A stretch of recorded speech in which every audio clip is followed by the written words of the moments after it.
Last na tanong na po, ma'am. Dalawa ang prize. Okay, dalawa ang prize. Pero mamaya po, ma'am, yung mga nagdalang teachers, may tag-iisang prize pa rin yung mga bata. Ma'am, logic lang po ito. Palaisipan lang po. Okay po? Okay, ma'am. Sa tatlo po, ano po ang pinakamataas po? Aeroplano, barko, o kotse? Mali po, ma'am. Babagalan ko po, ma'am. Sa tatlo po, ma'am, ano po pinakamataas po, ma'am? Aeroplano, barko, o kotse? Babagalan ko ulit po, ma'am. Para magkasalubong po tayo, ma'am. Ma'am, sa tatlo, ma'am, sa tatlo po, ano po pinakamataas po? Aeroplano, barko, o kotse? Ma'am, mali po. Okay, ang pinakamataas po ay 4 po.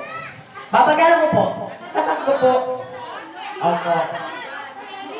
Pinakamataas. Okay, sa tatlo po, ano pinakamataas po?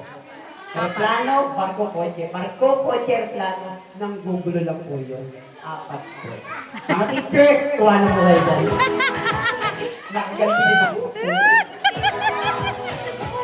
So, wala po mga teacher. Salamat po. Okay, mga bata. Kuha kayo ng upuan dito. Magmamagic lang si Kuya Kamil. Mga teacher, maraming salamat po. Thank you po. Okay, ate yung mga upuan nyo. Pwede nyo ilapit dito. Be, tayo ka muna na. Bigay natin itong upuan.